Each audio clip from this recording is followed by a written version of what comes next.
Hey, what's going on, Venturers and Spooksters? This is Jay Barrios, or whatever, and I am metaphorically leaping with joy to finally share with you all that the sequel within my Tenebris series has officially released as of today. The Unholy Quest is now available for purchase at your preferred bookseller. I am so incredibly happy that this is out. It's done, it's out, it's here, like literally right here. I've spoken a lot about my first book, The Unholy Darkness. I spent years and years of my life putting that together, trying to get it, as well shaped and tangible, have it as perfect as I can. And, even that sometimes is still doesn't seem like enough. And I don't know, a little bookmark or whatever for later is there's still more to come with that first book. But I am incredibly proud of how this one has came out. It's everything I want it to be. It's everything I've wanted the first one to be, for the most part. And I can't even believe that just like 3 years ago, shortly after the release of The Unholy Darkness, I started working on a few other projects, and I was just so excited about talking with everyone about Tenebris, and I had to keep going with it, and I went directly into working on book 2. Well, went directly to working on The Unholy Wars. And I realized there's so much more story to tell, and so I split that, and we have the quest. It's it takes a village to get anything done, and I am really grateful for the team that I had, work on this with me together. I think my biggest credit always will have to go to Jager Spratt as my main editor. He's my first editor, and one of my main illustrators. They have 2 illustrations within this. For section 1, did this really awesome thing a little bit more traditionally. Hopefully that shows up well in the video. And they also did the illustration for section 2. For section 3, Redemption. And this is a fully digitally created piece of art. And it was really awesome to watch Jager work on this, on how they individually worked on all these separate characters and kind of just put them together. It's probably a little blurry there, but you have to buy the book to see the rest. The next illustrator I like to shout out is Mark Sinnott.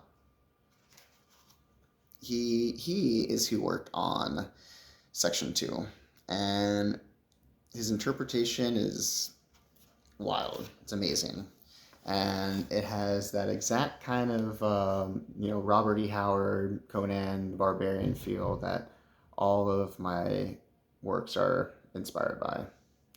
Thank you so much, Mark. That is awesome. Can't wait for you to hold this in your own hands and see that. Jamie Apgar, like, hell yeah, brother. Back when I was still unsure of whether I would do Unholy Darkness, self-publish, independent, or try to query it and go through the, traditional publishing route. But when I saw his, mock-up for what he would like to do as a cover, I knew exactly I needed that cover on my Tenebris book, and I knew then I needed his artwork on the series itself. And what he did here was amazing. I wish I had the physical painting with me right now, or I can talk with you guys about it, because the original painting where he did the Eye of the Andreas symbol, it's painted in gold, which, like, it just looks amazing. It's absolutely awesome. We had to enhance it a bit on the cover, because unfortunately the gold didn't really pop as much once it was digitized. And so I'll be doing another video where I'll be showing off all that art, because it's amazing. And yeah, and Jamie Akbar's work is, if you don't know him, definitely check out his stuff. Luis Gallardo is the first digital artist who worked on the jacket for me, who did the cover design, is what I'm struggling to say. And we worked tirelessly together to try to capture my image. And, if you can see, there's kind of this different range of orange here. It goes from like a reddish orange to a more traditional, more yellow orange. And I really, really wanted to emphasize the adventuring part of this story. The characters, towards the end of the first book do some adventures, but this story, the trio that we leave off with, Sectorus, Solarius, and the newest recruit to their cause, Wakia, they travel back across the lands, go through all of it to find allies. And I'll talk a little bit more about the plot here in a minute. But the first things first, and that's giving credit to everyone where it's due. And yeah, Luis Gallardo helped me so much on that, putting it up together, making sure all the design's right and stuff. Yeah, and I really, really like that color. It's amazing. It looks fantastic side by side with how dark the first book is. And later in the year, a good friend of mine, Harry Carpenter, helped me finish off the book jacket, and it was his suggestion of how I should change up the font a bit and give it some more of this like Gothic feel, which really does help capture the kind of like religious whatever kind of vibe that this book is based around. And so I like that a lot. It gives it more of like a tone. And he even include a little blurb how much he really, really enjoyed the audiobook for the Unholy Darkness. So he says, I love Unholy Darkness, and Quest just ramps the stakes up more than ever. Thanks so much for that. Another blurb that I am so incredibly happy to have on my book is by John Darr. It says, J.A. Barrios stretches our imaginations and thinking to new heights while challenging what we believe we know of God, creation, good, evil, damnation, and redemption. John Darr is probably one of my biggest mentors, my biggest supporters from way before I became an author, way before I even thought any of this is possible. He's actually the first person in my life when I was, I guess maybe 18, to tell me that this was possible. He was the first person that said that I'm supposed to be a writer and that's what I should do. And I owe everything to you, John. Like, you're the best. He's the author of the Jonah Blackstone series, YA Urban Fantasy, which is phenomenal. You should check it out. Whether you are a young adult or not, it's wonderful.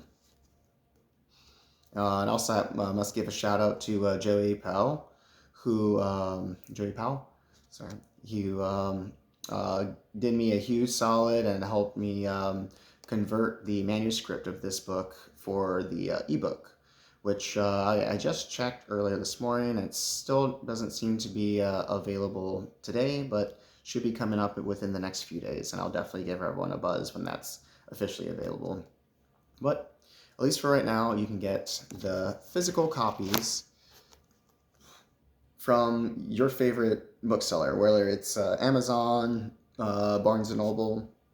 If you want to support more local businesses, and you want to do online shopping, but you don't want to support the higher up guys like Amazon, bookshop.org is your choice. Bookshop.org, like you got to try them out. They're awesome.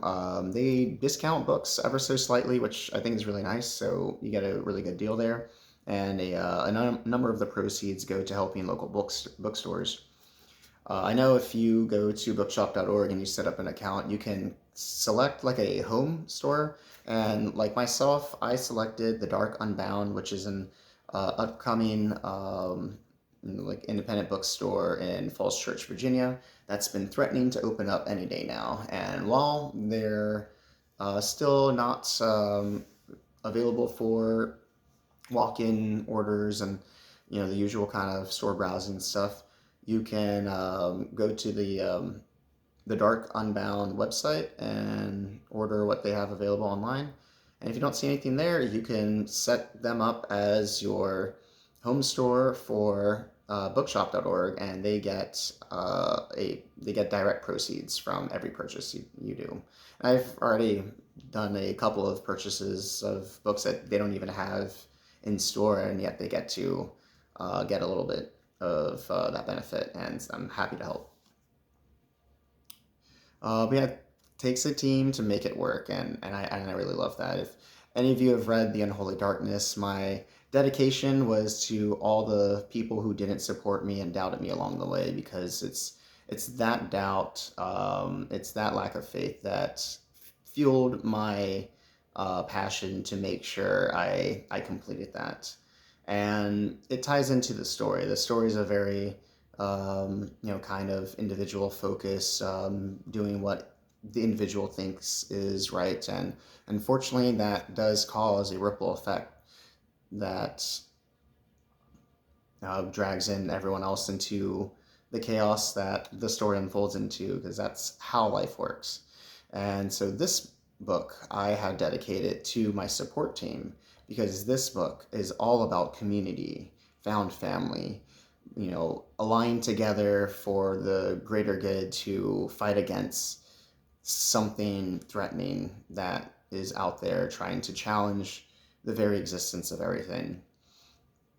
And so Sectorus, who starts out as a very, very closed-minded, small individual in the first book, who literally orders to enslave a species of beings, sees the folly of his nature and understands how incredibly wrong he was, and is desperately trying to redeem himself within this book. And redemption is another one of the huge themes within this, because you are never your worst mistake. Your worst actions do not define who you are. And there's always a chance to change for the better. And Sectorus does this wonderfully in this book. Wakia is a fantastic character who I really, really loved getting to develop more within this. She is a young avian, which is like these bird-like humanoids living in the prairie, and their society is a little bit more of has like a structure of only the males get to learn to become warriors and sacrifice their lives to protect their tribe, whereas the female avians are more like creators, crafters. They're meant to be protected because they kind of are the backbone of the tribe. But Wakia, in her hearts of hearts, is a warrior. She's always wanted to prove herself as a warrior, and in secret, she was learning through the head warrior of how to become one of them when she was captured by their arch nemesis. And Sectorus went to go find his brother Solarius, also trapped with Wakia within the catacombs of the vicious Aranya, which are kind of something like a centaur, but with spider instead of a cute horse butt. probably the darkest, most terrifying scene within Unholy Darkness, and that was a lot of fun to write. But within this book, we follow very, very closely as one of the new voices in here is Wakia, getting to see the pain of what it's like to walk away from your family, from everything that you've known, to go for what you believe is going to be a better life, even though you don't know what's going to happen for certain.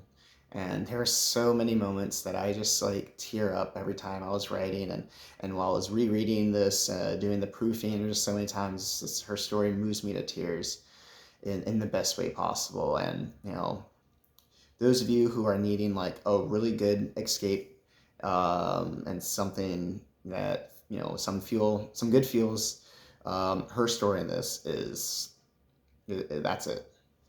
You know.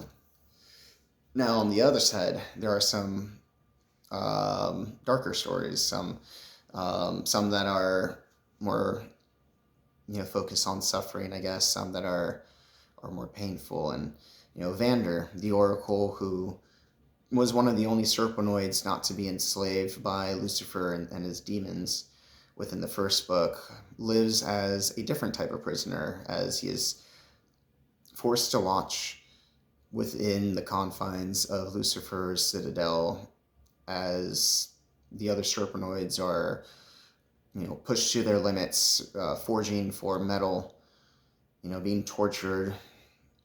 And his story is that also brings me to tears in some ways. And all he wants to do is help, and so many of the serpenoids misunderstand his place and kind of see him as a traitor, as a viper, as they call him.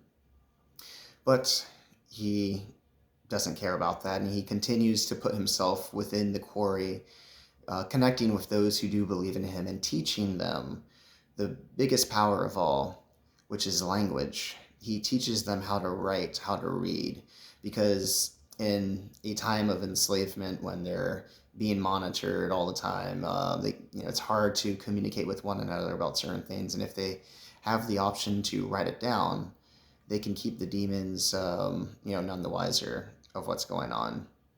Heavily inspired by American history, by our, enslavement history, of how powerful knowing how to read and write is. And he has a really great chapter in here that's just kind of like, wow, he's really stepping up as a character.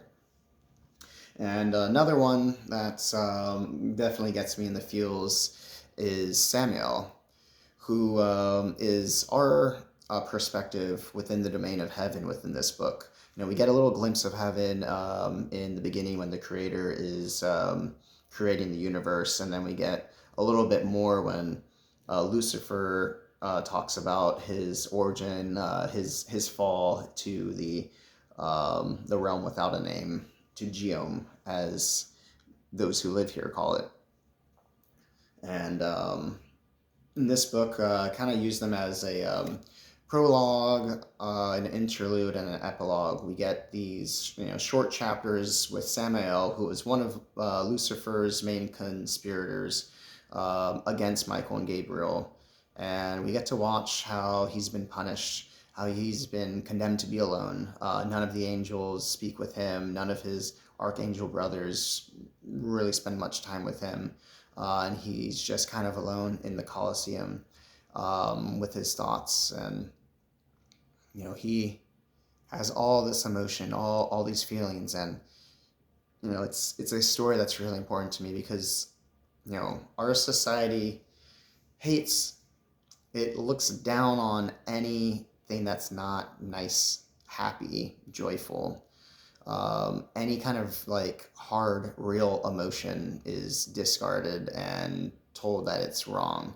I know I was a person that struggled for many years with my anger, and the biggest thing that I struggled with it is just trying to snuff it out, because that's what everyone was telling me to do, basically, that you just can't be angry. But those are my emotions, and the emotions you feel are true.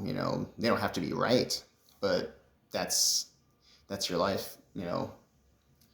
our perspectives is the only reality we truly have, and that's Samuel's story, as he becomes more and more angry with where he's been placed and how he's been judged so hard for his emotions, just for doing what he thought was right. Had so much fuel to the fire, and it's so incredibly haunting what happens with him and what will come with his story. There's so much more I would love to say. I don't know. I can ramble about this forever. We return to this one with a few of the perspectives that we had in the first. We get Sectoris's perspective, Vander's perspective, and we only get really one chapter of Thandrum to give room for Wakia to have space.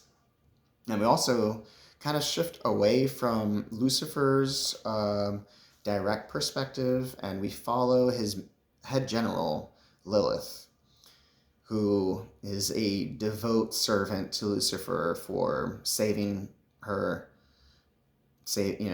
just as he saved all the humans, within the quarry, within the first book, and empowering her to, get to the status that she's at. But it comes with a price, because unfortunately Lucifer isn't all good.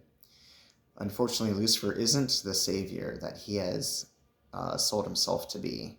And now Lilith feels trapped as she acts out all these like atrocities that he's trying to spread along the lands as he collects resources and builds his army.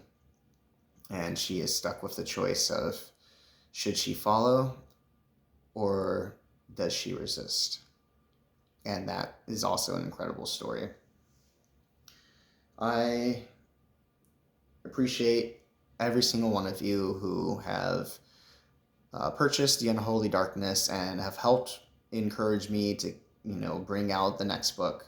I appreciate all of you who have watched my videos and are watching this video. Make sure you like, make sure you share, tell your friends and family, the quest is here, and it's time to begin the journey. And the biggest theme of this of all is something that we can all use, and that is hope. Because in the darkness of night, there will always be hope. Now, you can purchase your copies, like I said, anywhere, any of your booksellers as you like. Easy way for you to do that is you can go to my website, barriosbooks.com, and right on the top of the main page, you will see the now available for the Unholy Quest, and right underneath it will have little buttons for Amazon, Barnes & Noble, and bookshop.org. And that's, my website, Barrios, BARRIOS, BOOKS, barriosbooks.com. And humongous kudos and shout out to Rico Santos, who built my webpage together and has been really on it on making sure it's updated and consistent, and he's a total rock star. And like I said, I cannot do this without all you guys. Thank you so much. Thank you so much. Thank you to my brother Daniel Barrios for always being such a great encouragement, for always, for sharing with me all the things that have inspired me to make this, for sharing with me Conan and Beastmaster, Red Sonja, The Dark Crystal, Legend, like all of it I owe to Daniel, and he has included a really awesome photo of me for my author photo, and that's taken at Gulf Branch, which is one of my favorite parks in Arlington, connects to the Potomac Heritage Trail. I pretty much live there. So you can find me there often. If you hear like a strange howling like out in the distance, you've probably stumbled across my territory, so watch out. But if you're a supporter, then maybe I might not bite. Tell your friends, tell your family, get the book yourselves, keep your eyes out for any appearances that I'll be doing in the near future, and good luck on the quest.